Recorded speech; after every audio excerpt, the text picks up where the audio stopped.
네, 오늘은 가정의 달 5월의 마지막 주일입니다.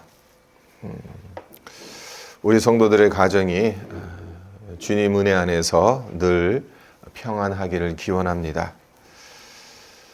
네, 우리의 현실을 보면 참 우리의 가정 주님의 은혜 안에서 평안한다는 것이 말처럼 쉽지는 않지 않습니까? 가정만큼 우리의 민낯이 적나라하게 드러나는 것이 없다라는 생각을 해봅니다. 오늘 읽은 본문 말씀 에베소서 5장 33절로 6장 4절 이 말씀 신학적 해석을 해야 할 만큼 어려운 구절입니까? 아니죠. 남편 존경하고 아내 사랑하라는 말씀, 부모에게 순종하라는 말씀, 아무리 내가 키운 자식이라 하더라도 함부로 대하지 말라는 말씀.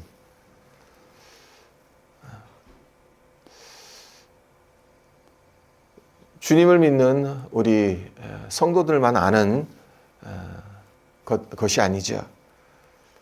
전 세계 사람들이 잘 알고 있는 보편적인 가치입니다. 문제는 이 말씀을 우리 삶 가운데서 실행한다는 것이 결코 쉽지 않다는 거죠. 먼저 부부 관계를 보면요. 5장 33절에서 사도 바울이 이렇게 권고합니다. 그러나 너희도 각각 자기의 아내 사랑하기를 자신같이 하고 아내도 자기 남편을 존경하라. 결혼하기 전엔 안 보였던 배우자의 단점과 허물이 결혼 후에는 이상하게도 너무 잘 보이는 것 같아요. 저만 그런 거 아니겠죠. 결혼 전에는 다 이뻐 보였는데 결혼하고 나선 왜 연애할 땐 안 보이던 것들이 결혼 후에는 이렇게 하나씩 눈에 보이는지 모르겠어요. 유명한 복음 전도자 빌립 그레이엄 목사님이 텍사스에서 전도 집회를 할 때 한 신문 기자가 함께 동행했던 사모님께 이런 질문을 했습니다. 사모님, 미국의 많은 부부가 이혼의 위기에 처해 있다고 하는데 사모님은 혹시 목사님과 이혼해야겠다는 생각을 해본 적이 없으십니까? 그러니까 질문한 신문 기자의 생각엔 빌리 그레이엄 목사님이 1년 365일 내내 전도한다고 전 세계를 돌아다니니까 5남매를 혼자 키워야 하는 사모님의 고충이 보통은 아닐 거라 생각했던 거죠. 그래서 이 질문을 던진 겁니다. 이 질문에 대한 사모님의 대답이 이러했답니다. 이혼이요? 전 이혼은 한 번도 생각해 보진 않았습니다. 하지만 죽이고 싶은 생각은 들었습니다. 참, 그 유명한 빌리 그레이엄 목사님의 사모님 입에서도 이런 말이 나왔어요. 결혼해서 같이 살다 보면 힘든 일이 어디 한두 가지겠습니까? 미운 적이 어디 한두 번이겠습니까? 그래서 아내 사랑하기를 자신과 같이 하라. 남편을 존경하라는 말씀이 피부에 다가오지 않는 것은 당연하죠. 이 말씀이 우리 주변에서 그냥 겉돌기가 쉽습니다. 이것도 한번 생각해 보세요. 부부 사이에 요구되는 이 말씀 언제 잘 써먹습니까? 아내는 남편에게 당신이 이 집의 가장이니까 당신이 먼저 이 말씀대로 살아가야 한다. 그렇게 말하고 남편은 이를 반박하면서 아니야. 당신이 먼저 말씀대로 나를 존경하면 당신을 내 몸같이 사랑할 수 있어. 라고 말하면서 서로에게 먼저 그렇게 살라고 요구할 때 이 말씀을 써먹지 않습니까? 내 자신에겐 적용하려고 하지 않습니다. 자, 이것이 부부 사이의 문제입니다. 하나님께서 사도 바울을 통해서 분명한 말씀을 주셨지만 우리의 현실은 그러하지 못하다는 것을 말씀드리는 겁니다. 그렇다면 부모와 자식 간의 관계는 어떠할까? 6장 1절에 보면 자녀들아 너희 부모를 주 안에서 순종하라. 사도 바울은 명확하게 주 안에서 부모에게 순종할 것을 자식들에게 공고합니다. 네, 사도 바울의 이 권고를 가만히 묵상하다 보면 어떤 생각을 하게 되냐, 할 수밖에 없게 되냐 하면요. 자식들이 부모에게 얼마나 순종하지 않으면, 부모에게 순종하는 것이 얼마나 어려우면 사도 바울이 이런 권고를 했을까? 너무나도 당연한 건데 지금 5장 33절로 6장 4절의 이 말씀은 앞서 말씀드린 것처럼 세상 사람들도 모두 잘 알고 있는 너무나도 당연한 겁니다. 그런데도 이것을 하나님의 말씀으로 지금 못 받고 있어요.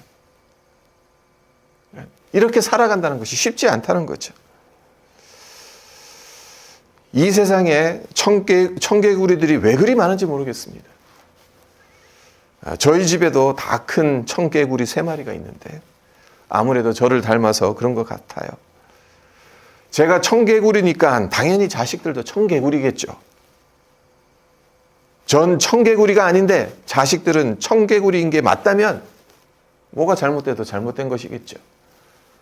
옛 어른들의 말씀처럼 다리 밑에서 주워온 것이겠죠.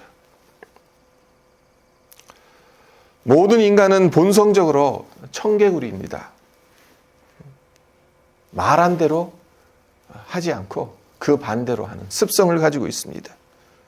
그래서 부모님의 말씀뿐만 아니라 하나님의 말씀에 순종하기보다는 반항하는 것을 훨씬 더 자연스럽게 합니다.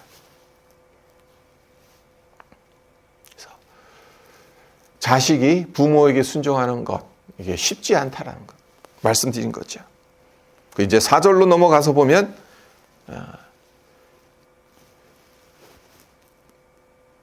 부모로서 자식을 어떻게 대하는지 이것도 상당히 쉽지 않다는 거죠. 아비들아 너희 자녀를 노엽게 하지 말고 오직 주의 교양과 훈계로 양육하라. 자녀들 키우면서 주의 교양과 훈계는 고사하고 상식적인 기준에도 못 미칠 때가 얼마나 많습니까? 말 안 듣는 자식을 향해 점잖고 교양 있게 얘야 그러면 안 되지. 우리 주님께서 지켜보시고 계신다라고 말하기 쉽지 않습니다. 화를 내며 상처내는 말을 여과 없이 쏟아내기가 쉽습니다. 우리는 이렇게 생각합니다. 신앙생활을 잘 해보려고 다짐하고 결단해도 집에 들어가는 순간 남편과 아내가 속을 팍팍 긁어요. 자식들이 말 안 듣습니다. 또 내가 보기에는 엄마 아빠는 맨날 잔소리만 합니다. 그러다 보면 있던 은혜도 사라져 버려요. 혈기와 성질밖에 남지 않습니다. 그래서 가정에서 신앙생활 제대로 못하는 원인을 식구 탓으로 돌려버립니다. 하지만 생각해 보세요. 내가 가족들에게 피해를 받는 피해자이기도 하지만 동시에 가족을 힘들게 하고 아프게 하는 가해자이기도 합니다. 물론 한 사람이 일방적으로 온 가족을 힘들게 하는 경우가 없는 것은 아니지만 대부분의 가정에선 정도의 차이가 있을 뿐이지 식구 한 사람 한 사람이 피해자인 동시에 가해자의 역할을 감당한다고 볼 수가 있어요. 그리고 이것은 목사라고 해서 예가 아니죠. 아내와 자식들을 힘들게 할 때가 많은 제 자신을 보면 과연 주님의 성품을 닮아갈 수 있기는 할까 하는 의구심이 들기도 해요. 하지만 그럼에도 불구하고 우리의 가정은 주님의 말씀이 실현되고 성령의 다스림을 받아야 하는 곳이지 않습니까? 믿음의 순종이 이루어져야 하는 출발점이 우리의 가정이어야 하지 않겠습니까? 그러지 못한다면 교회나 사회에서 아무리 존경받고 능력을 발휘한다 하더라도 사상 누각에 불과할 수 있죠. 가장 소중한 사람들, 가장 사랑해야 할 사람들인 남편과 아내, 부모와 자식에게 인정받지 못하면서 다른 곳에서 능력을 발휘하고 인정을 받는 것이 무슨 소용이 있겠습니까? 네. 성경을 읽든지 아니면 우리 주변의 영적 지도자들을 보든지 딜레마에 빠질 때가 많아요. 이런 이야기를 들을 때 난감해질 때가 많습니다. 언제냐?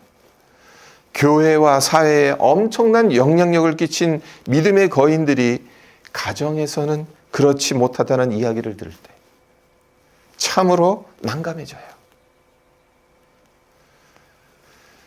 남의 가정을 치유하고 회복시키는데 하나님께 귀하게 쓰임을 받은 가정치유 사역자들이 정작 자신의 가정은 지키지 못하고 이혼했다는 소식을 접하게 되면 마음이 답답해 옵니다. 그리고 성경에도 너무나도 많은 예들이 나오잖아요. 대표적인 인물 야곱과 다윗을 보세요. 우리 모두 흠모하고 닮고 싶어하는 믿음의 거인들입니다. 그런 가정에 바람 잘 날 없었다는 거예요. 야곱은 하나님과 씨름해서 이겼습니다. 그래서 이스라엘이라는 영광스러운 이름을 얻었습니다. 하지만 예전에 아버지를 속였잖아요. 형을 속이지 않았습니까? 젊었을 때 아버지와 형을 속였던 야곱, 그걸로 말미암아 그에게 어떻게 무엇으로 돌아왔습니까? 부메랑으로 돌아왔어요. 자식으로부터 더 크게 속임을 당하는 것으로 돌아왔어요. 몇 가지만 말씀드리자면 요셉을 노예로 팔아넘긴 10 아들이 아버지 야곱에게 요셉이 들짐승에게 찢겨 죽임을 당했다라는 거짓말을 하죠. 차마 자기들 손으로 요셉을 미디안 상인에게 종으로 팔아버렸다라고 말을 못하고 오는 길에 아마 들짐승에게 찢겨 죽였나 봅니다. 그 옷을 갖다 주면서 아버지에게 보여주잖아요.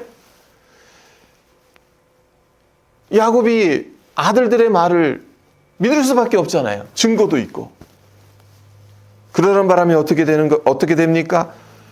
훗날 요셉을 만나기 전까지인 요셉을 가슴에 묻은 채 평생 슬픔에 빠져 살아가지 않습니까? 이뿐이 아니죠. 첫째 아들 루벤은 아버지의 첩과 통간을 했어요. 그리고 유다는 본인이 의도한 것은 아니었지만 며느리와 잠자리를 같이 했어요. 그리고 레아에게서 얻은 딸 디나가 하몰의 아들 세겜에게 욕을 당하게 되자 디나의 오빠들이 어떻게 대응했습니까? 아주 비열한 방법을 사용해서 세겜 성읍 사람들을 모두 다 도륙하지 않았습니까? 이로 말미암아 야곱이 무진장 근심하게 됐죠. 다윗의 경우는 더 심각합니다. 다윗 구약에 있어서 하나님의 마음에 합한 사람이라는 인정을 다윗만큼 받은 사람이 없어요. 모든 백성들에게 칭송을 받았던 성군이었어요. 어떤 적들도 두려워하는 용맹한 정복 군주였습니다. 온 세상의 이름을 날렸어요. 그러나 그의 가정엔 배신과 피바람이 그치질 않았습니다. 언제부터 그러했습니까? 다윗이 우리아의 아내 밧세바를 범하고 난 이후부터 다윗의 가정은 풍지박산이 났습니다. 다윗의 맏아들인 암논이 이복누이 다말을 강제로 욕보였죠. 그리고 헌신짝처럼 내버렸어요. 다말의 친오빠 압살롬이 이 사실을 알게 되었어요. 그래서 마음속에 칼을 갈죠. 복수를 위한 계략을 세워둡니다. 그리고 기회가 오니까 아주 잔인하게 암논을 살해하죠. 그리고 비극의 절정이라 할 수 있는 아버지 다윗을 향해 칼을 뽑아들고 왕위를 찬탈하지 않습니까? 성경에서 이런 모습을 읽다 보면 깊은 한숨이 나올 수밖에 없죠. 믿음의 능력에 대해서 의심이 생길 수밖에 없습니다.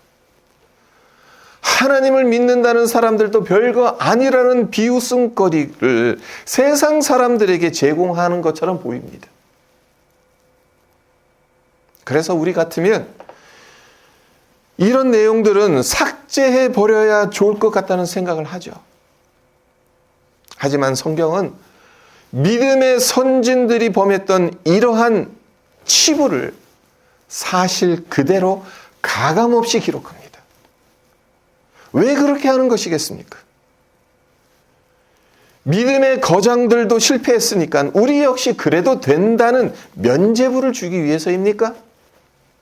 다윗도 그랬는데, 야곱도 그랬는데, 하물며 우리가 어떻게?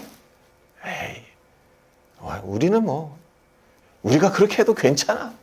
그런 면죄부를 주기 위해서가 아니잖아요. 아니면 어쩔 수 없는 한계를 가지고 있는 존재들이니까 대충 살아도 된다는 위로의 말씀을 건네주기 위해서입니까? 이것도 아니지 않습니까? 성경이 왜 그러한 치부들을 낱낱이 기록하고 있냐? 그 이유는 인간이라는 존재는 실로 연약하고 부족하기 때문에 인간의 힘과 능력으로는 구원을 이룰 수 없고 오직 주님의 은혜로 가능하다는 것을 알려주는 것입니다. 그래서 우리에게 중요한 것이 있습니다. 우리의 무능함을 철저하게 하나님 앞에 인정해야 한다는 것을 깨닫는 겁니다. 내 힘 가지고는 가정 안에서조차 믿음의 순종을 온전히 감당할 수 없다라는 사실을 깨달아야 한다는 겁니다. 사실 가정만큼 믿음을 실천하기가 쉽지 않은 장소가 없습니다. 왜 그렇습니까? 교회나 직장이나 사회에서 맺은 관계들 적당히 포장이 가능해요. 제가 여러분들 앞에 섰지만 사실 제 진면목은 사실 어떻게 보면 숨겨져 있어요. 모두 다 우리는 가면을 쓰죠. 사회적 가면을 씁니다. 그게 부정적인 것만은 아닙니다. 사람들과의 관계 속에서 적당한 가면이 필요하기도 해요. 나의 민낯이 포장을 할 수가 있어요. 사회에서. 하지만 가정에서는 그렇게 할 수 없잖아요. 나의 단점들, 치명적인 약점들이 모두 발가벗겨지는 곳이 가정이지 않습니까? 식구들만큼 편안하게 대할 수 있는 관계가 이 세상에 어디 있습니까? 이런 이유로 불의 종, 능정의 종도 집안에서는 육신적인 것들 아무 거리낌 없이 펼쳐놓기 쉽습니다. 남들 앞에선 화날 일이 있어도 참아요. 그러나 가족에게는 그냥 쏟아붓습니다. 내가 좋아하는 음식이 밥상에 안 올라오면 투정 벌입니다. 스트레스 받으면 가족에게 신경질 냅니다. 물론 이런 것들이 무조건 잘못된 것이라고 말할 수는 없어요. 밖에서 받는 긴장과 스트레스가 얼마나 많은데 가정에서까지 긴장하며 지내야겠습니까? 내가 하고 싶은 대로 편안하게 지내야 하지 않겠습니까? 이 험한 세상에서 그나마 편안한 안식처가 될 곳은 가정밖에 없는데 어떻게 가정 안에서조차 긴장하면서 살 수 있겠냐는 거예요. 그러나 이것이 도를 넘게 되면 문제가 되는 것이겠죠. 그리고 대부분의 경우 우리 대부분은 도를 넘는다는 거죠.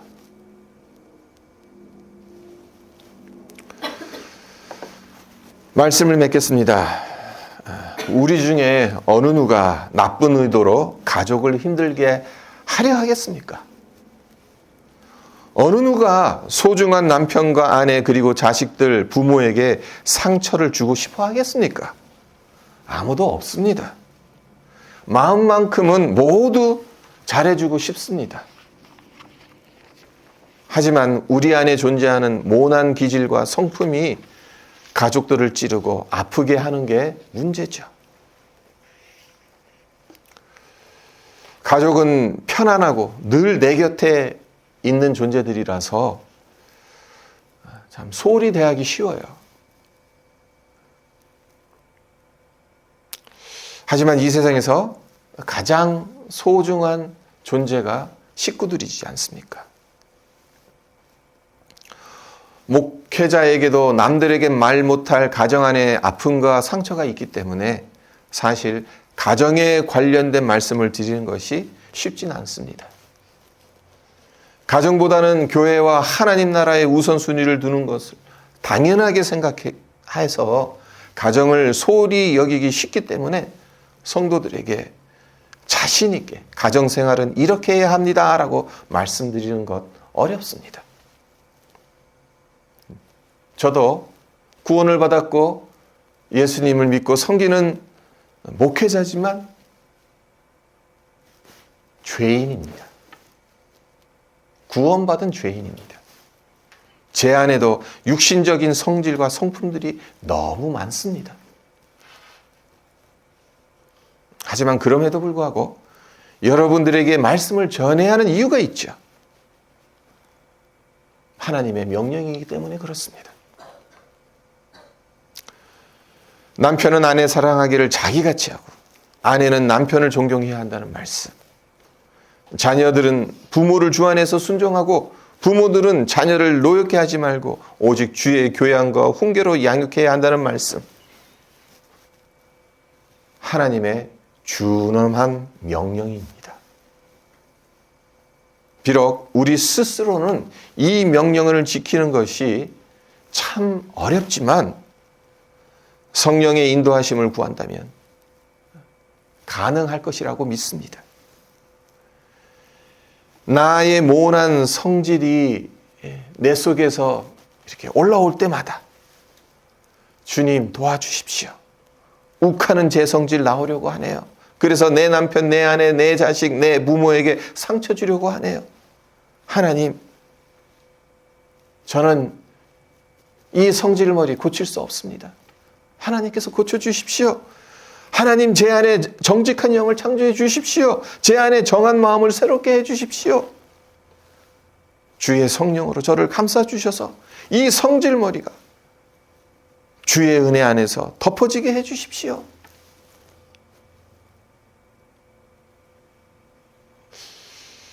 이렇게 기도해야 되는 거겠죠. 이렇게 기도하다 보면 우리 안에 내주하시는 성령님께서 우리를 도와주실 줄 믿습니다. 참 그렇습니다. 성경의 수많은 인물들, 그러나 가정에서 성공한 인물들은 과연 얼마나 될까? 안타깝게도 많지 않아요.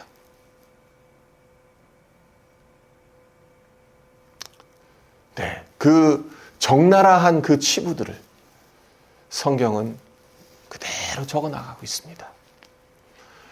우리에게 어쩌면 그러한 모습들이 성경의 대표적인 인물들의 그 가정들에 있었던 상처들, 아픔들, 우리에겐 위로가 됩니다. 동시에 또한 도전이 되기도 하지요. 우리 모두는 연약한 존재입니다. 우리 스스로는 가정 안에서조차 하나님의 말씀, 하나님의 명령대로 순종할 능력이 없는 자들입니다. 그러하기에 더더욱 성령의 다스림을 간구해야 합니다. 끊임없이 기도해야 합니다. 말씀 앞에 서야 합니다. 십자가에 내 자아와 내 혈기를 못 박아야 합니다. 그 수밖에 없습니다. 그렇게 될 때 가정에 허락하신 이 명령들을 우리는 조금이나마 지켜나갈 수 있을 것입니다. 이 은혜가 우리 모든 성도들의 가정에 임하기를 주님의 이름으로 축원드립니다. 기도하겠습니다. 하나님 아버지, 우리는 모두 다 연약한 자들입니다. 성경에 참 믿음의 거인들, 야곱이나 다윗들만 봐도 하나님 앞에서는 인정받았고 그 믿음을 어느 누구와도 비교할 수 없을 만큼 위대한 믿음을 소유했음에도 불구하고